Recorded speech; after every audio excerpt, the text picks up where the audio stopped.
সাম্য হত্যার প্রতিবাদে আজও উত্তাল ঢাবি ক্যাম্পাস। ছাত্রদলের বিক্ষোভ সমাবেশ থেকে ভিসির পদত্যাগ দাবি, হয়নি ক্লাস পরীক্ষা। সারা বাংলাদেশে এই ছাত্রলীগের বিচারের দাবিতে আবারও মার্চ ফর জাস্টিস কর্মসূচি পালন করব আমরা। 4 দফা দাবি আদায় না হওয়া পর্যন্ত জগন্নাথ বিশ্ববিদ্যালয় শাটডাউন ঘোষণা। কাকরাইলে ছাত্র শিক্ষকদের সাথে যোগ দিয়েছেন প্রাক্তনরা। আমাদের কাছে এই পর্যন্ত সরকারের কোনো প্রতিনিধি আসেনি, আমাদেরকেও আনুষ্ঠানিকভাবে এখনো ডাকেনি। আমরা যমুনা থেকে ছুটছি না যতক্ষণ না পর্যন্ত প্রধান উপদেষ্টা আমাদের দাবি মেনে নেয়। এই রাষ্ট্র, এই সরকার আমাদের যে দাবি দেওয়া এবং জগন্নাথ বিশ্ববিদ্যালয় নিয়ে তারা মোটেও কনসার্ন না। রাজধানীর মোহাম্মদপুরে মধ্যরাতে বাসায় ঢুকে কিশোর গ্যাংয়ের তাণ্ডব। পরিবারের 7 জনকে এলো পাতারি কুপিয়ে জখম। যে যারা যেভাবে পারছে কোপাইছি। মারফতের ছেলে এখানে থাকে, ও কিশোর গ্যাংয়ের সাথে জড়িত। গেট পর্যন্ত কোপাইছে, পরে ও না পেরে ওর দোতলায় উঠে বাথরুমে গিয়ে পড়ে গেছে।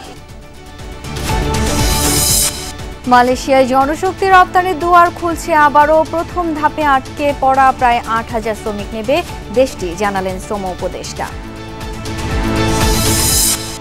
এনবিআর বিলুপ্তির অধ্যাদেশ বাতিলের দাবিতে কর্মকর্তা কর্মচারীদের কলম বিরতি। ব্যাহত হচ্ছে রাজস্ব আদায়। আমরা রেভিনিউ আদায় করতে পারতেছি না কলম বিরতির কারণে। কাস্টম কোনো সিগনেচার করতেছে। এক্সপোর্টের অনেকগুলো কাজ থাকে, তো ওই কাজগুলো আমার এখানে আসার কারণে ওই দিকে আমি আর যেতে পারছি না। বাজারের উপর ছেড়ে দেওয়া হলেও খুব একটা হেরফের নেই ডলারের দরে। পরিস্থিতি পর্যবেক্ষণ করছে বাংলাদেশ ব্যাংক। ইশরাক হোসেনকে ডিএসসিসির মেয়রের দায়িত্ব বুঝিয়ে দিতে 7 দিনের আলটিমেটাম। শনিবার আবারও নগর ভবনে অবস্থান কর্মসূচি। ঢাকা বিশ্ববিদ্যালয়ের শিক্ষার্থী শাহরিয়ার আলম সাম্য হত্যার প্রতিবাদে আজও উত্তাল ক্যাম্পাস। প্রশাসনের ডাকা শোক দিবস ও ছুটির দিনে হয়নি কোনো ক্লাস পরীক্ষা। অবস্থান কর্মসূচি থেকে হত্যাকারীদের দ্রুত বিচারের দাবি জানিয়েছে ছাত্রদল। অভিযোগ, ভিসি ও প্রক্টর দায়িত্ব পালনে ব্যর্থ। এদিকে ক্যাম্পাস এলাকা নিরাপদ করতে মধ্যরাত থেকে দুপুর নাগাদ সোহরাওয়ার্দী উদ্যান এলাকায় অবৈধ দোকানপাট উচ্ছেদ করা হয়। ঢাকা বিশ্ববিদ্যালয়ের শিক্ষার্থী ও ছাত্রদল নেতা সাম্য হত্যার প্রতিবাদে ভিসির বাসভবনের সামনে ছাত্রদলের অবস্থান কর্মসূচি। একদিকে ভাই হারানোর ব্যথা, অন্যদিকে বিচারের দাবিতে বৃষ্টি উপেক্ষা করেই ঘণ্টা 3 চলে কর্মসূচি।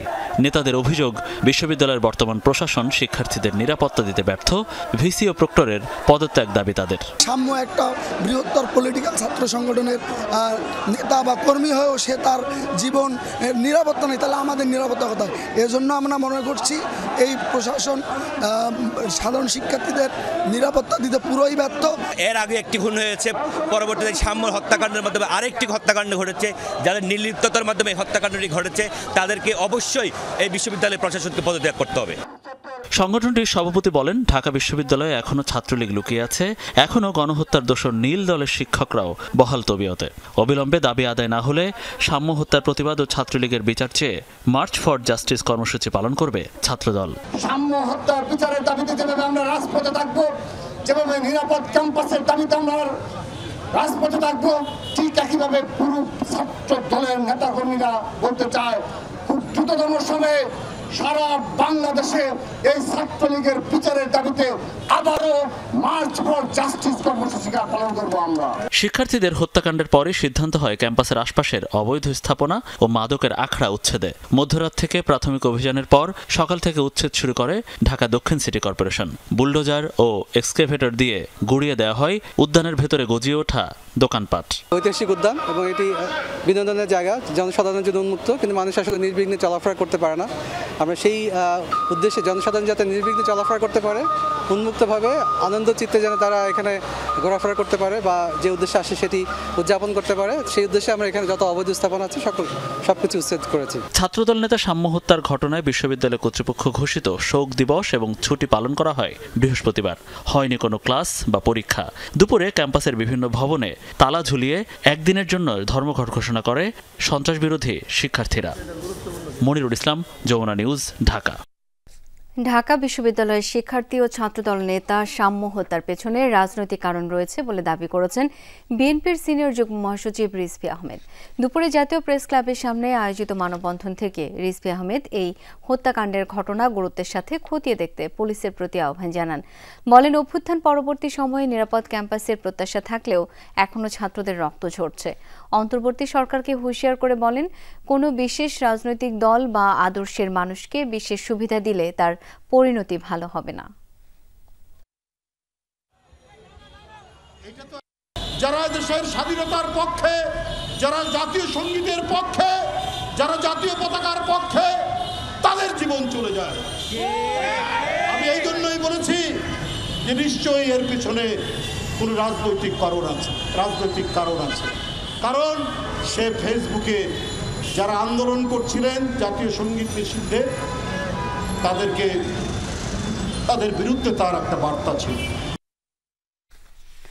রাতভর অবস্থানের পর দ্বিতীয় দিনের মতো আবাসন ব্যবস্থা সহ 3 দফা দাবিতে বিক্ষোভ করছেন জগন্নাথ বিশ্ববিদ্যালয়ের শিক্ষার্থী ও শিক্ষকরা। তারা বলছেন, ন্যায্য দাবি আদায় করেই ক্লাসরুমে ফিরবেন। বিশ্ববিদ্যালয় শিক্ষক সমিতির সাধারণ সম্পাদক অধ্যাপক রইস উদ্দিন জানান, দাবি আদায় না হওয়া পর্যন্ত জগন্নাথ বিশ্ববিদ্যালয় শাটডাউন থাকবে।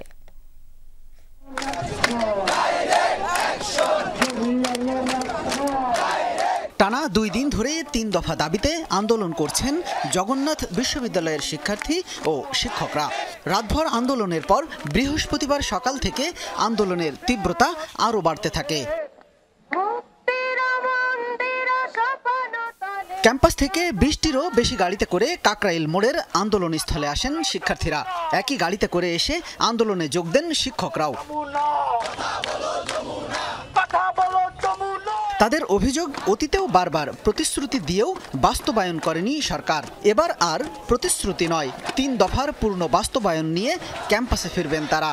যতক্ষণ পর্যন্ত না আমাদের 3 দফা দাবি মেনে না হয় ততক্ষণ পর্যন্ত আমরা যমুনাতে অবস্থান করব। আমরা যমুনা থেকে ছুটছি না যতক্ষণ না পর্যন্ত প্রধান উপদেষ্টা আমাদের দাবি মেনে নেবে। আমাদের মনে হচ্ছে এই রাষ্ট্র, এই সরকার আমাদের যে দাবি দেওয়া এবং জগন্নাথ বিশ্ববিদ্যালয় নিয়ে তারা মোটেও কনসার্ন না। দাবিগুলো প্রত্যেকটা ছিল যৌক্তিক, তাহলে কেন তারা আমাদের উপর আক্রমণ করলো? এই জব ডক্টর ইউনূস অন্তর্বর্তীকালীন সরকারের প্রত্যেকটা উপদেষ্টাকে দিতে হবে। বুধবার রাতে উপদেষ্টা মাহফুজ আলমের মাথায় বোতল ছুঁড়ে মারার বিষয়েও কথা বলেন শিক্ষার্থীরা। এই ঘটনা অনাকাঙ্ক্ষিত ও দুঃখজনক বলেও জানান তারা। এইটা ঘটিয়েছে সে বিশ্ববিদ্যালয়ের সর্বকনিষ্ঠ ব্যাচের একজন শিক্ষার্থী ছিল। প্রথম সারিতেই সে ছিল এবং তার উপর হামলা হয়, সে ব্যথা পায়। তো পরবর্তীতে সে ক্ষোভের কারণে হয়তো এটা করেছে। সামান্য বোতল ইস্যু চলে আসলো, তারপরে এই জিনিসটা নিয়ে দেখা যাচ্ছে যে অনেক বড় বড় ব্যক্তিবর্গরাও হচ্ছে এসব নিয়ে পোস্ট করতে শুরু করেছে। উনি পুলিশকে বলেছেন 10 মিনিটের মধ্যে জায়গা ফাঁকা করে দিতে। আরে ভাই উপদেষ্টা, ভাই জুলাই বিপ্লব যদি সফল না হতো তুমি উপদেষ্টা হতে পারতা না। সুতরাং সাবধান, সাবধান, ফ্যাসিবাদ মুক্ত বাংলাদেশে ফ্যাসিবাদী কোনো উচ্চারণ দ্বিতীয়বার যেন না। জগন্নাথ বিশ্ববিদ্যালয়ের শিক্ষক সমিতির সাধারণ সম্পাদক অধ্যাপক রইস উদ্দিন বলেন, কোনো বিশৃঙ্খলা যেন না হয় এজন্য শিক্ষার্থীদের সামনে অবস্থান করছেন তারা। দাবি পূরণের সুস্পষ্ট ঘোষণা না আসা পর্যন্ত আন্দোলন চলবে বলে জানান তিনি। আমাদের কাছে এই পর্যন্ত সরকারের কোনো প্রতিনিধি আসেনি, আমাদেরকেও আনুষ্ঠানিকভাবে এখনো ডাকেনি। সুতরাং এই পরিস্থিতিতে ক্যাম্পাসের কোনো কার্যক্রম চলতে পারে না। আমরা ক্যাম্পাসের সংশ্লিষ্ট দায়িত্বশীল যারা আছি, আমরা আমাদের আন্দোলনের অংশ হিসাবে আমরা কমপ্লিট শাটডাউনের ঘোষণা দিয়েছি। যতক্ষণ পর্যন্ত দাবি আদায় না হবে ক্যাম্পাস কমপ্লিট শাটডাউন থাকবে, এটা আমাদের কর্মসূচি। বুধবার দুপুরে প্রধান উপদেষ্টার কার্যালয় অভিমুখে লং মার্চে হামলার ঘটনায় জড়িতদের শাস্তির দাবি জানান শিক্ষার্থী ও শিক্ষকরা। সর্বমোট 4টি দাবি পূরণ না হওয়া পর্যন্ত কোনোভাবে রাজপথ ছাড়বেন না বলে ঘোষণা দেন তারা। শামীম রেজা, যমুনা নিউজ, ঢাকা। দর্শক, জগন্নাথ বিশ্ববিদ্যালয়ে চলমান আন্দোলন বিষয়ে আরও জানবো। কাকরাইল থেকে এই মুহূর্তে যোগ দিচ্ছেন সহকর্মী রিয়াজ রায়হান। রিয়াজ, এই মুহূর্তের কর্মসূচি সম্পর্কে জানতে চাই।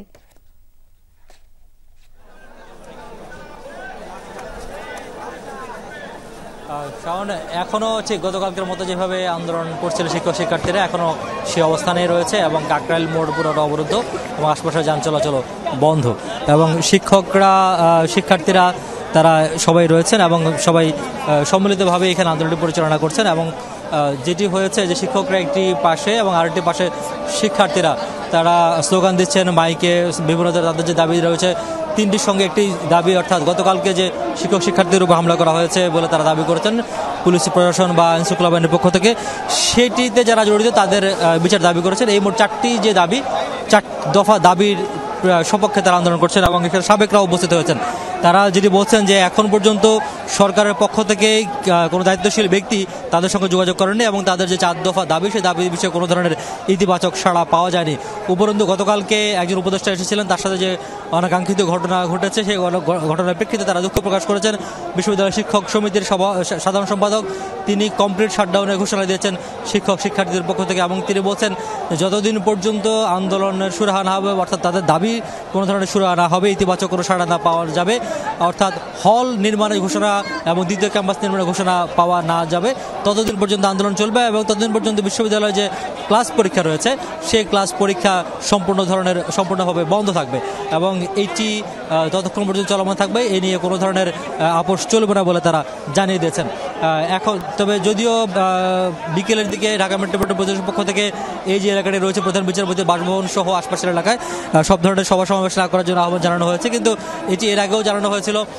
শিক্ষার্থীরা বলছেন যে তারা জনদুর্ভোগ তৈরি করতে চান না, কিন্তু তাদের যে যৌক্তিক দাবি এই যৌক্তিক দাবিতে তারা শুধু আজকে নয় এর আগেও আন্দোলন করেছিলেন। এই সরকার ক্ষমতাসীন হওয়ার পরেও তারা সচিবালয়ে অভিমুখে আন্দোলন করেছিলেন, সেখানে একটি আশ্বাস দেওয়া হয়েছিল, সেই আশ্বাস বাস্তবায়ন করা হয় নাই। এর আগে তাদের যে হলগুলো রয়েছে যেগুলো বেদখল রয়েছে বলে তারা বলছেন সেগুলো দখলমুক্ত করে নতুন হল নির্মাণ এবং তাদের যে বাজেট দেওয়া হয়েছে 306 কোটি টাকার সেই বাজেট কোনো ধরনের কাটছাট না করে পুরোপুরি অনুমোদন এবং পাশাপাশি তাদের যে দ্বিতীয় ক্যাম্পাস নির্মাণ সেই ক্যাম্পাসের কাজ শুরু না হওয়া পর্যন্ত তারা তাদের যে চলমান আন্দোলন সেই আন্দোলন তারা চালিয়ে যাবেন এবং এখান থেকে পিছু হবেন না বলে ঘোষণা দিয়েছেন মাইক থেকে বিশ্ববিদ্যালয় শিক্ষক সমিতির সাধারণ সম্পাদক ডক্টর রশিদুল শাওন। রিয়াজ, ধন্যবাদ আপনাকে। রাজধানীর মোহাম্মদপুরে মধ্যরাতে একই পরিবারের 7 জনকে এলোপাতাড়ি কুপিয়েছে স্থানীয় বখাটেরা। রাত 1:30টার পর বাসার মধ্যে ঢুকে কোপায় 10 থেকে 12 জনের স্থানীয় কিশোর সন্ত্রাসীরা। গুরুতর আহত হয়ে 4 জন হাসপাতালে ভর্তি। আহতরা জানান বাড়ির সামনে তাদের চলাফেরা সন্দেহজনক হলে নাম পরিচয় জানতে চাইলে চাপাতি নিয়ে তারা ঝাঁপিয়ে পড়ে। পুলিশ জানায় সিসি ক্যামেরার ফুটেজ দেখে অপরাধী শনাক্ত করা হচ্ছে। সিসি ফুটেজে দেখা যায় রাত 1:30টার পরে চাপাতি নিয়ে একদল কিশোর কয়েকজনকে এলোপাতাড়ি কোপাচ্ছে। রাজধানীর মোহাম্মদপুরের পূর্ব জাফরাবাদের ঘটনা। এসব ছেলেপেলে এলোপাতাড়ি কোপাতে কোপাতে বাসার মধ্যে ঢুকে পড়ে। আক্রান্ত একজন ওয়াশরুমে লুকিয়েও রেহাই পাননি। এই ঘটনায় জখম হয়েছে পরিবারটির 7 সদস্য, যাদের মধ্যে গুরুতর 4 জন হাসপাতালে ভর্তি। 8-10 জন কোথা থেকে যে আসলো চাপাটি ধারালো চাপাটি নিয়ে আসে, যে যার যেভাবে পারছে কোপাইছে, ইচ্ছা মতো কোপাইছে। একজনকে চিহ্নিত করছি যে মারফতের ছেলে এখানে থাকে, সোহেল, ও কিশোর গ্যাংয়ের সাথে জড়িত। ওরা এখানে যত চিন্তা টিকলে হয় সব ওরাই করে। কি নিয়ে ঘটনার সূত্রপাত, কেন এই বর্বরতা? আহতরা বলছেন সন্দেহজনক চলাফেরায় তাদের পরিচয় জানতে চাইলে শুরু হয় হামলা। রাতেবেলা পানি থেকে সবাই জাগনা থাকে, জাগনাতে এরে ফোন করে এই পানি আইছে পানি পড়ে, এই পরে জাগনা সবাই পরে এই বাইকতে গেটের সামনে বলে গেছে, আমি তো দেই নাই, মানে গেট খুলছে পরে বলে কইছে কি এই ছেলেরা তোরা রাত করে কইতে আইছো, এই কথা কোন মতে আমি দেখলাম যে বাইপুতরে মারতাছে, সাব্বিরে মারতাছে, পরে ভাই ভাতি যারা সবাই দৌড়ে বাইরেছে মতনে। এই পরে দেখি 5 মিনিটের ভিতরে দেখি সাপাটি লইয়া সন্ত্রাস রায় পড়ছে। এই সন্ত্রাস রাইছে আমরা ফিরাইয়া পারি না, দৌড় দিয়ে বাসায় ঢুকছে, যে ওরে ওই গেট পর্যন্ত কোপাইছে, পরে ও না ফিরে ওর দোতলায় উঠে বাথরুমে গিয়ে পড়ে গেছে। মানে বাসার মধ্যে ঢুকলো তো মানুষ এটা ছাড় দেয়, ওইখানে কোনো হয় না, মানে কোনো ছাড় নাই। এভাবে মানুষজন কুপিয়ে মারার ঘটনায় আতঙ্কে এলাকাবাসী। এই ঘটনায় মোহাম্মদপুর থানায় একটি মামলা হয়েছে। সিসি ফুটেজ দেখে অপরাধীদের গ্রেফতারে অভিযান চলছে বলে জানায় পুলিশ। ইতিমধ্যে আমরা সিসিটিভি ফুটেজ সংগ্রহ করেছি এবং ঘটনায় জড়িত যারা রয়েছে তাদের আইনের আওতায় নিয়ে আসার জন্য কাজ করে যাচ্ছি। এই ঘটনায় একটা মামলা রুজু করার প্রক্রিয়াধীন রয়েছে। কিশোর গ্যাং বা যে নামেই ডাকা হোক না কেন, অপরাধ করলে তাকে আইনের আওতায় আসতেই হবে। অপরাধের ক্ষেত্রে আমাদের বিন্দুমাত্র ছাড় নয়। রাব্বি সিদ্দিকী, যমুনা নিউজ, ঢাকা। দেশব্যাপী চলছে এনবিআর বিলুপ্তির অধ্যাদেশ বাতিলের দাবিতে আন্দোলন। থমকে গেছে রাজস্ব আদায় কার্যক্রম। কলম বিরতি কর্মসূচিতে অংশগ্রহণ করেছে রাজস্ব খাতের বিপুল সংখ্যক কর্মকর্তা কর্মচারী। সকাল 10টায় শুরু হওয়া এই কার্যক্রম চলে 3টা পর্যন্ত। আন্দোলনরত কর্মকর্তারা জানান, শুধু বিলুপ্ত করলেই হবে না, টেকসই সংস্কার দরকার।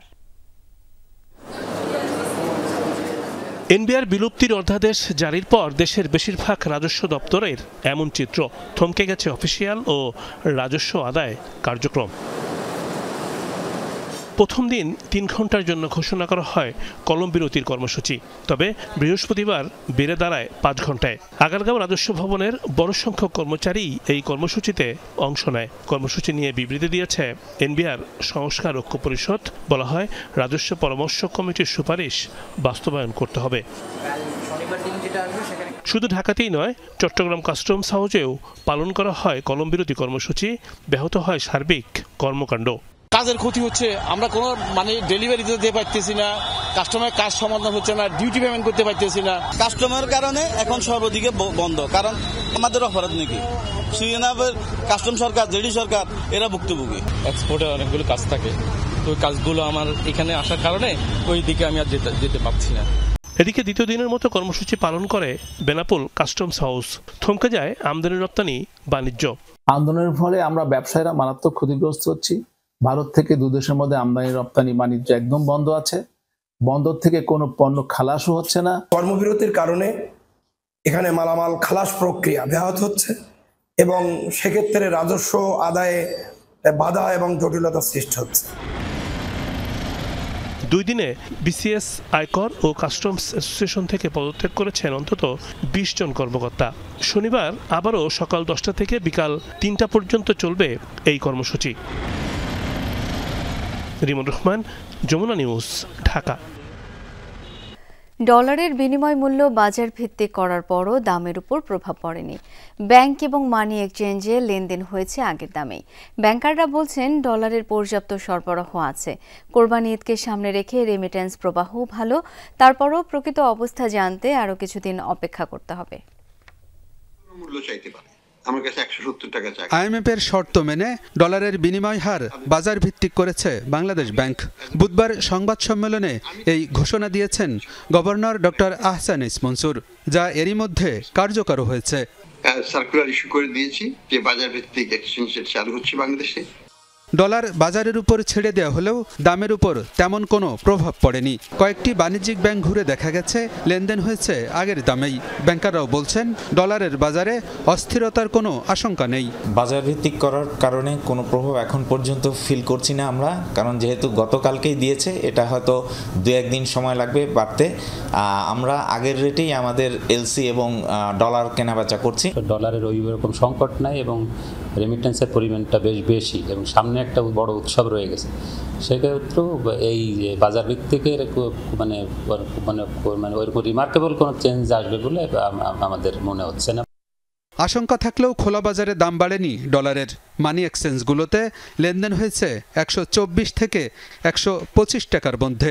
বর্তমান আজকের অবস্থায় একই অবস্থায় আছে, আমরা কোনো কেনা বেচায় কোনো আপ ডাউন হয় নাই। 2-4 দিন যাওয়ার পরে না এটার প্রভাবটা একটু পড়তে পারে। এদিকে ডলারের দাম বাজার ভিত্তিক করাকে ইতিবাচক হিসেবে দেখছেন বিশ্লেষকরাও। বলছেন, দাতা সংস্থার আস্থা অর্জন এবং সংস্কার কার্যক্রম চালিয়ে যেতে আইএমএফের ঋণ কর্মসূচি চালু থাকা দরকার। প্রোগ্রামটা দরকার আছে, সেটা টাকার চেয়ে বড় হলো একটা হলো যে একটা দেশ যারা ম্যাক্রো ইকোনমিক চ্যালেঞ্জের মধ্যে পড়েছে, তারা আইএমএফ এর সাথে মিলে কাজ করছে, সেটা একটা কনফিডেন্স সিগন্যাল দেয়। তখন অন্যান্য দাতা সংস্থা বাজেট সাপোর্ট দেওয়ার ক্ষেত্রে এই প্রোগ্রামটাকে বেঞ্চমার্ক বা প্রিকন্ডিশন হিসেবে নেয়। দ্বিতীয়ত হলো, যদি ফরেন এক্সচেঞ্জ শর্টেজ অনেক হয়, সেটা আইএমএফ এর প্রোগ্রামের মাধ্যমেই সেই সহায়তাটা আসবে। ডলারের দাম অস্বাভাবিকভাবে বেড়ে মূল্যস্ফীতিকে উস্কে না দেয়, সেদিকে নজর রাখার পরামর্শ এই বিশ্লেষকের। ইম্পর্টেন্ট সংস্কার। আলমগীর হোসেন, যমুনা নিউজ, ঢাকা।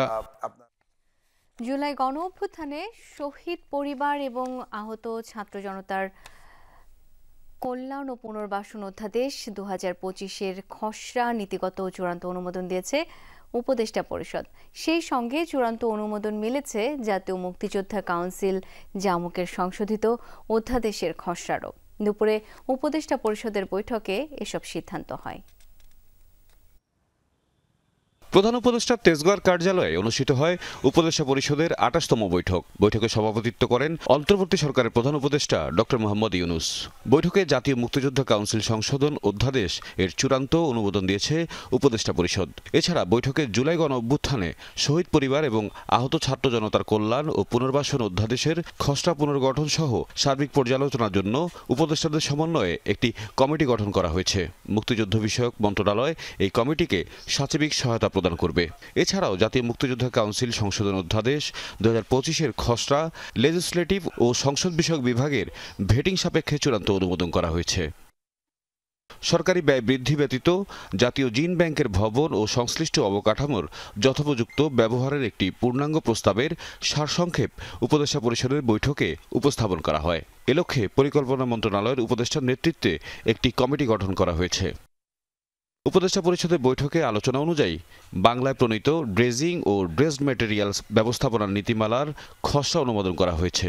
এতে হাইড্রোগ্রাফিক জরিপ সম্পন্ন করে ইজারা কার্যক্রম গ্রহণ করা, সূর্যাস্তের পর বালু উত্তোলন বন্ধ এবং অবৈধভাবে উত্তোলিত বালু নিলামে বিক্রি না করে সরকারি প্রতিষ্ঠানের নির্মাণ কাজে ব্যবহার করার বিধান অন্তর্ভুক্ত করা হয়েছে। তৌহিদ মিথুন, যমুনা নিউজ, ঢাকা। এক বছর বন্ধ থাকার পর আবারও মালয়েশিয়া শুরু হচ্ছে জনশক্তি রপ্তানি। বিকেলে পুত্রজয়ায় দেশটির মানব সম্পদ উন্নয়ন ও স্বরাষ্ট্র মন্ত্রণালয়ের সাথে বৈঠকের পর এই সিদ্ধান্তের কথা জানান শ্রম উপদেষ্টা ডক্টর আসিফ নজরুল। জানানো হয়, গত বছর আটকে পড়া শ্রমিকদের ধাপে ধাপে এবং পরবর্তীতে অগ্রাধিকার ভিত্তিতে আরও বাংলাদেশিদের নেওয়া হবে। মালয়েশিয়া থেকে আব্দুল্লাহ তুহিন জানাচ্ছেন বিস্তারিত। নিজস্ব প্রয়োজন ও চাহিদা ফুরিয়ে যাওয়া ছাড়াও জনশক্তি রপ্তানির এই প্রক্রিয়া নানা জটিলতায় কর্মী পাঠাতে প্রায় হোঁচট খায় বাংলাদেশ। অন্যতম বড় এই বাজারটি দ্রুত চালু করা এবং যথাযথ শৃঙ্খলা ফিরিয়ে আনতে দুদেশের উচ্চ পর্যায়ের বৈঠক হয় কুয়ালালামপুরে। উভয় পক্ষের সফল আলোচনার পর জানানো হয়, প্রথম ধাপে 1 বছর আগে আটকে পড়া বাংলাদেশিদের সুযোগ দেওয়ার বিষয়টি অগ্রাধিকার পাবে। নাম্বার ছিল 17,000-এর মতো। তো এটার ভিত্তিতে আমরা অনেক আলোচনা করেছি। তো তারা বলেছে তারা ব্যাচ ওয়াইজ নিবে। তো প্রথম ব্যাচ হিসাবে 7,926 জনের তালিকা ওনারা চূড়ান্ত করেছেন। অন্তর্বর্তী সরকারের উপদেষ্টা জানান, মালয়েশিয়ার পক্ষ থেকে বলা হয় আগামী কয়েক মাসে 1.5 লক্ষেরও বেশি জনশক্তি প্রয়োজন তাদের। সেক্ষেত্রে সবচেয়ে বেশি জনশক্তি নেওয়া হবে বাংলাদেশ থেকে। মালয়েশিয়ার যে ইন্টেরিয়র হিউম্যান রিসোর্স মিনিস্টার আছে, উনি আশ্বস্ত করেছেন লোক দেওয়ার ক্ষেত্রে বাংলাদেশকে সর্বোচ্চ অগ্রাধিকার দেওয়া হবে।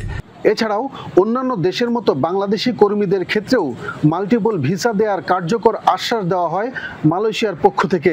আমাদের শ্রমিকরা মাল্টিপল ভিসা পায় না, সিঙ্গেল এন্ট্রি পায়। অন্য দেশের শ্রমিকরা পায় মাল্টিপল এন্ট্রি। তো এটা নিয়ে বেশ কিছুক্ষণ কথা হয়েছে। উনি আমাদেরকে শুধু প্রতিশ্রুতি দেন নাই, ওনার সাথে যারা কর্মকর্তারা ছিল তাদেরকে এই ব্যাপারে দ্রুত পদক্ষেপ নেওয়ার জন্য নির্দেশ দিয়েছেন। দুটি মন্ত্রণালয়ের সাথে আলাদা বৈঠক করলেও এই বিষয়ে আনুষ্ঠানিকভাবে কোনো সংবাদ সম্মেলন করেননি উপদেষ্টা আসিফ নজরুল। তবে সামাজিক যোগাযোগ মাধ্যমে নিজস্ব অ্যাকাউন্টে ভিডিও পোস্টের মাধ্যমে তিনি জানান, অবৈধভাবে থাকা বাংলাদেশিদের বৈধতা দেওয়ার বিষয়টিও বিবেচনা করছে মালয়েশিয়া। বিশেষজ্ঞরা বলছেন, শ্রম জনশক্তির এই বাজারটি যারা নিয়ন্ত্রণ করেন তাদের ভিতরে পারস্পরিক দ্বন্দ্ব এবং পারস্পরিক সহযোগিতা না থাকার কারণে বারবার হোঁচট খায় এই জনপ্রিয় বাজারটি। তাই তাদের ভিতরে শৃঙ্খলা ফিরিয়ে আনাটাই এখন প্রধান দায়িত্ব বলে মনে করছেন তারা। Abdullah Tuhin, Jamuna news, Kuala Lumpur, Malaysia. BNP নেতা ইশরাক হোসেনকে ঢাকা দক্ষিণ সিটি কর্পোরেশনের দায়িত্ব দেওয়ার দাবিতে দ্বিতীয় দিনের মতো বিক্ষোভ অবস্থান কর্মসূচি পালন করেছেন তার কর্মী সমর্থকরা। নগর ভবনের সামনে অবস্থান নেয় 2.5 ঘন্টা বন্ধ থাকে ওই সড়ক। এতে যানজট ও ভোগান্তিতে পড়েন নগরবাসী। শনিবার ফের আন্দোলনের ঘোষণা দিয়ে বেলা 1:30টার দিকে নগর ভবন ছেড়েছেন বিক্ষোভকারীরা। সকালেই ঢাকা দক্ষিণ সিটি কর্পোরেশনের নগর ভবনের সামনে অবস্থান নেন কয়েকশো ঢাকাবাসী। প্লাকার্ড, স্লোগানে একটাই দাবি, নগর পিতার আসনে বসানো হোক বিএনপি নেতা ইশরাক হোসেনকে। নেতাকর্মীরা বলেন, নির্বাচনী ট্রাইব্যুনাল ইশরাককে মেয়র ঘোষণা করলেও হয়নি তার শপথ অনুষ্ঠান। অভিযোগ, একটি গোষ্ঠী আদালতের রায় বাস্তবায়ন হতে দিচ্ছেন না, কারণ কর্পোরেশনের নানা কাজে তারা লাভবান হচ্ছেন। ছাত্ররা বর্তমানে এই গরুর হাট থেকে শুরু করে প্রত্যেকটা টেন্ডারের সাথে জড়িত। এর জন্য আমাদের মেয়রকে ইঞ্জিনিয়ার ইশরাক হোসেনের শপথ নিতে দিচ্ছে না। এখন দেখছি আমরা এই সরকার এখন তালবাহানা করছে। হাইকোর্টে রায় দিয়েছে, তারপরও গরিবসী করছে। কেন গরিবসী করছে? 2.5 ঘন্টা বিক্ষোভ শেষে সামনের সড়ক ছেড়ে নগর ভবনের লবিতে অস্থায়ী মঞ্চ বানিয়ে বক্তব্য দেন বক্তারা। বলেন, সরকার যদি এবারও শপথ পড়াতে গড়িমসি করে তাহলে আর অপেক্ষা করবেন না তারা, নিজেরাই মেয়রকে শপথ পড়িয়ে দায়িত্ব বুঝিয়ে দেবেন। আমরা আমাদের যে মেয়র তাকে শপথ বাক্য পাঠ করিয়ে অনেকে বিলম্বে তাকে মেয়র পদে অধিষ্ঠিত করা হোক। কিন্তু আমরা কি দেখেছি? আমরা দেখেছি বিগত আমলের এই ফ্যাসিস্ট হাসিনা সরকার আর এই সরকারের চরিত্র প্রায় কাছাকাছি। আন্দোলনের মাধ্যমে আমরা অকার্য করে দেব এবং আগামী দিনে এই সিটি কর্পোরেশনে আমরা নগরবাসীকে নিয়ে ট্যাক্স হাসনা বন্ধ করে দিতে বাধ্য হব। শনিবার সকাল 10টায় আবারও বিক্ষোভ কর্মসূচির ঘোষণা দিয়ে অবস্থানের ইতি টানেন বিক্ষোভকারীরা। বিক্ষোভ মিছিল করতে করতে আমরা প্রেস ক্লাবে যাব। প্রেস ক্লাব হয়ে আমরা সচিবালয় ঘুরে আবার এই ঢাকা দক্ষিণ সিটি কর্পোরেশনের এই স্থানে এসে আমরা আবারও কথা বলবো। আল আমিন হক অহন, যমুনা নিউজ, ঢাকা। এবার দুদকের মুখোমুখি হতে হচ্ছে 2 উপদেষ্টার সাবেক এক এপিএস ও 2 ব্যক্তিগত কর্মকর্তা এবং এনসিপির সাবেক নেতা গাজী সালাউদ্দিন। তাদের বিরুদ্ধে তদবির, বাণিজ্য, চাঁদাবাজি ও টেন্ডারবাজি সহ নানা অভিযোগ রয়েছে। এদিকে 400 কোটি টাকা আত্মসাতের অভিযোগে ন্যাশনাল ব্যাংকের পরিচালনা পর্ষদ এবং সাদ মুসা গ্রুপের বিরুদ্ধে মামলা করেছে সংস্থাটি। পদত্যাগপত্র জমা দেওয়ার প্রেক্ষিতে মাসখানেক আগে অন্তর্বর্তী সরকারের উপদেষ্টা আসিফ মাহমুদ সজীব ভুঁইয়ার সাবেক এপিএস মোয়াজ্জেম হোসেন ও স্বাস্থ্য উপদেষ্টা নূরজাহান বেগমের সাবেক ব্যক্তিগত কর্মকর্তা তুহিন ফারাবীর বিরুদ্ধে 100 কোটি টাকার তদবির বাণিজ্যের অভিযোগ ওঠে। একইভাবে এনসিপি থেকে অব্যাহতি পাওয়া সাবেক যুগ্ম সদস্য সচিব সালাউদ্দিন তানবীরের বিরুদ্ধেও আসে কমিশন বাণিজ্যের অভিযোগ। এসব বিষয়ে গোয়েন্দা কার্যক্রম শেষে প্রকাশ্যে অনুসন্ধানের নামে দুদক গঠন করা হয় পৃথক 3টি কমিটি। এবার অভিযুক্ত 3 জন সহ স্বাস্থ্য উপদেষ্টার আরেক ব্যক্তিগত কর্মকর্তা ডাক্তার মাহমুদুল হাসানকে চলতি মাসে তলব করে নোটিশ দিয়েছে সংস্থাটি। ক্ষমতার অপব্যবহার, তদবির বাণিজ্য, চাঁদাবাজি, টেন্ডার বাণিজ্য সহ নানাবিধ দুর্নীতি এবং অনিয়মের আশ্রয়ে নামে বেনামে অবৈধ সম্পদ অর্জনের অভিযোগে ইতিমধ্যে অনুসন্ধান কার্যক্রম শুরু হয়েছে। অনুসন্ধান দল রেকর্ডপত্র সংগ্রহ করছেন এবং অভিযোগ সংশ্লিষ্ট এবং অভিযোগ প্রমাণের সহায়ক ব্যক্তিবর্গকে জিজ্ঞাসাবাদের জন্য পত্র প্রেরণ করেছেন। এর আগে দুপুরে দুর্নীতির অভিযোগে ওঠা এসব ব্যক্তিদের বিরুদ্ধে অনুসন্ধানের দৃশ্যমান অগ্রগতি ও গ্রেপ্তারের দাবিতে দুদক কার্যালয়ের সামনে বিক্ষোভ করে বাংলাদেশ যুব অধিকার পরিষদ। তবে চাপ প্রয়োগ না করে দুদকের প্রতি আস্থা রাখার আহ্বান জানান সংস্থাটির মহাপরিচালক। সুনির্দিষ্ট বস্তুনিষ্ঠ যদি কোনো অভিযোগ দাখিল করা হয় সেগুলির বিষয়ে আইনানুগ ব্যবস্থা গ্রহণ করা হবে। এই বিষয়ে কোনো ব্যত্যয় হবে না। কোনো ব্যক্তি বিশেষ, কোনো প্রতিষ্ঠান এখানে বল প্রয়োগ করে, চাপ প্রয়োগ করে কোনো কাজ করার চেষ্টা করা, এটা প্রত্যাশিত নয়। এদিকে ঋণের নামে 404 কোটি টাকা আত্মসাতের অভিযোগে ন্যাশনাল ব্যাংকের সাবেক পরিচালনা পরিষদের সদস্য পারভিন হক শিকদার, রন হক শিকদার সহ 16 জনের বিরুদ্ধে মামলা করেছে দুদক। 404 কোটি টাকা আত্মসাৎ তথা রাষ্ট্রীয় ক্ষতি সাধন করার অপরাধ অনুসন্ধানকালে প্রমাণিত হয়। রাজীব আহমেদ, যমুনা নিউজ, ঢাকা। 15 বছরে কয়েকটি গণমাধ্যমের সাংবাদিকতা সাধারণ মানুষের অধিকার হরণ করেছে, এমন মন্তব্য করেছেন প্রধান উপদেষ্টার প্রেস সচিব শফিকুল আলম। এই কার্যক্রমের জন্য দায়ীদের ক্ষমা চাওয়ার আহ্বান জানিয়েছেন তিনি। বলেন, তবেই আস্থা ফিরবে জনগণের। গণমাধ্যমের হালচাল বিষয়ক আলোচনায় বক্তারা বলেন, এখনও মগজে ফ্যাসিবাদের চর্চা, উস্কানিমূলক সংবাদের কারণে গণমাধ্যমের কার্যক্রম নিয়ে শঙ্কা রয়ে গেছে। 5 আগস্টের গণঅভ্যুত্থান পরবর্তী গণমাধ্যমের হালচাল নিয়ে আলোচনা। ফ্যাসিবাদ মুক্ত গণমাধ্যম চাইয়ের ব্যানারে প্রেস ক্লাবে এমন আয়োজন। যারা জুলাই স্পিরিটকে ধারণ করে বিভিন্ন কার্যক্রম পরিচালনা করে আসছিল। গণঅভ্যুত্থান পরবর্তী সময়ে বেশ কয়েকটি গণমাধ্যমের কার্যক্রম নিয়ে অসন্তোষ প্রকাশ করেন বক্তারা। তেল দেয়া, তাদের গুণগান করা, তাদের তোষামোদি করা ছিল গণমাধ্যমের কাজ। এ সময় পিআইবির মহাপরিচালক বলেন, দীর্ঘদিন ধরে মিডিয়া ইঞ্জিনিয়ারিং হয়েছে, ফ্যাসিবাদী কাঠামো এখনো সক্রিয়। অন্তর্বর্তী সরকার ব্যবস্থা অস্থিরতায় ফেলতে একটি গোষ্ঠী কাজ করে যাচ্ছে বলেও জানান তিনি। ফ্যাসিবাদী কাঠামো যদি বিলোপ না করেন, আপনি কিসের উপর সংস্কারের খুঁটি পত্তন করবেন? আপনার ভীতি তো ভেজালে আছে। বাংলাদেশে কোনো নরম পন্থা কাজ করছে না। ফ্যাসিবাদী পন্থায় ফ্যাসিবাদী সরকার যেভাবে আন্দোলনকে ট্রিট করতো সেভাবে ট্রিট না করলে কেউ কথা শুনছেন, বুঝতেও চাচ্ছে না। তার মানে আমরাও একই পদ্ধতিতে অভ্যস্ত হয়ে গেছি। ফ্যাসিবাদ তো একটা মানসিকতা, এটা তো অমুক ব্যক্তি তমুক ব্যক্তি না। প্রধান উপদেষ্টার প্রেস সচিব শফিকুল আলম বলেন, 15 বছরে মানুষের অধিকার হরণ করেছে সাংবাদিকতা। যারা এজন্য দায়ী তাদের ক্ষমা চাইতে হবে। সাংবাদিকতায় তৈরি করতে হবে নতুন অর্থনৈতিক কাঠামো। জার্নালিজম গত 15 বছরে বাংলাদেশের মানুষকে অধিকার হরণ করেছে। আমি এইটা বলতে হবে যে না, আমার এই অধিকার হরণ করেছে, আই এম সরি। আপনাকে এই সরি বলতে হবে, নতুবা আপনাকে অন্তত নিজের মধ্যে ইন্টারনাল একটা কমিশন করে বলতে হবে যে না, আমি এই সময় এই জায়গায় আমার জার্নালিজমের ফেইলিউর ছিল। এই জায়গাটা খুব ইম্পর্টেন্ট। এটা আপনার বলতে হবে যাতে আপনি নতুন শুরু করতে পারেন ভালোভাবে, মানুষ যাতে আপনার উপর আবার ট্রাস্টটা ফিরে পায়। শফিকুল আলম আরো বলেন, গণমাধ্যমের অধিকার ও স্বাধীনতা বজায় রাখতে কাজ করছে অন্তর্বর্তী সরকার। সেই সাথে গণমাধ্যমকে সোশ্যাল মিডিয়া গাইডলাইন অনুসরণের আহ্বান জানান তিনি। সোশ্যাল মিডিয়া গাইড প্রত্যেকটা নিউজ পেপারে লাগবে, প্রত্যেকটা মিডিয়ার লাগবে। আপনার সাংবাদিক কি লিখছেন, আপনার সাংবাদিক যেটা লিখছেন সেটা কি আপনি কি ওন করেন কিনা, আপনার সাংবাদিক যে মতামত দিচ্ছেন সেটা কি আসলে নিউজ পেপারের মতামত কিনা। অপতথ্য মোকাবেলা ও সাংবাদিকদের পেশাগত চর্চা বৃদ্ধিতে আরও সক্রিয় হতে অনুরোধ করেন বক্তারা। নতুন বাংলাদেশে মিডিয়া ফ্রিডম সবার জন্য থাকুক। আহমেদ রেজা, যমুনা নিউজ, ঢাকা। রাখাইনে তথাকথিত মানবিক করিডর নিউ মুরিং টার্মিনাল বিদেশিদের ইজারা ও সামরিক সরঞ্জাম তৈরির কারখানা স্থাপনের চক্রান্তের প্রতিবাদে বিক্ষোভ সমাবেশ করেছে বাম গণতান্ত্রিক জোট। বিকেলে জাতীয় প্রেস ক্লাবের সামনে সড়কে অবস্থান নিয়ে বিক্ষোভ সমাবেশ করেন তারা। জোটের নেতারা বলেন, মিয়ানমারের রাখাইনে মানবিক করিডর দেওয়ার সিদ্ধান্তকে স্পর্শকাতর বিষয় বলে মনে করে বাম গণতান্ত্রিক জোট।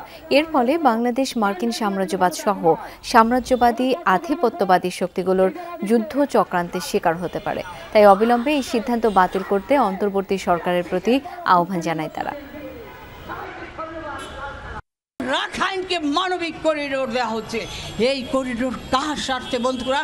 এই করিডোরের সাথে তো আজকে রাখাইনের সাথে আজকে আপনারা জানেন যে ভূ রাজনৈতিকভাবে ভারত জড়িত, চায়না অনেক বড় পার্টি দ্বারা হচ্ছে জড়িত। এই যে জনগণের যে উদ্বেগ, আমাদের যে উদ্বেগ, সেই বিষয়গুলো সম্পর্কে কোনো স্পষ্ট বক্তব্য রাখা হয়নি। ফলে এই জায়গা থেকে আমরা এই যে মানবিক করিডোর, সেই মানবিক করিডোর দেওয়ার বিরোধিতা করেছি। গাইবান্ধায় ঘরের চাল মেরামতের সময় বিদ্যুৎ স্পৃষ্টে চাচা ভাতিজা সহ 3 জন নিহত হয়েছেন। দুপুরে সাঘাটা উপজেলার পশ্চিম কামালের পাড়া গ্রামে এ ঘটনা ঘটে। নিহতরা হলেন মিলন মিয়া, তার চাচা আফজাল মিয়া, প্রতিবেশী মোশাররফ হোসেন। স্থানীয়রা জানান, মিলন মিয়ার বাড়ির ঘরের চাল মেরামতের কাজ চলছিল। হঠাৎ বিদ্যুতের তারে জড়িয়ে যান মিলন। বাঁচাতে গেলে মোশাররফ, আফজালও বিদ্যুৎ স্পৃষ্ট হন। হাসপাতালে নেওয়া হলে চিকিৎসক 3 জনকে মৃত ঘোষণা করেন। পাকিস্তানের পারমাণবিক অস্ত্র জাতিসংঘের আণবিক শক্তি সংস্থার তত্ত্বাবধানে নেয়ার দাবি জানিয়েছে ভারত। বৃহস্পতিবার দেশটির প্রতিরক্ষা মন্ত্রী রাজনাথ সিং এই দাবি জানান। বলেন, পাকিস্তানের মতো দেশের কাছে পারমাণবিক অস্ত্র নিরাপদ নয়। রাজনাথ সিং বলেন, ইসলামাবাদ দায়িত্বজ্ঞানহীনভাবে বারবার নয়াদিল্লিকে পারমাণবিক হামলার হুমকি দিয়েছে। এসব হুমকিকে পরোয়া না করেই ভারত সন্ত্রাসবাদের বিরুদ্ধে লড়াই করেছে বলেও দাবি করেন তিনি।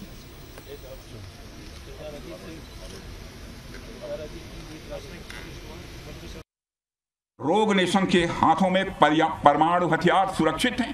এমন একটি দায়িত্বজ্ঞানহীন ও দুর্বৃত্ত জাতির কাছে কি পারমাণবিক অস্ত্র নিরাপদ? আমি গোটা বিশ্বকে এই প্রশ্ন করতে চাই।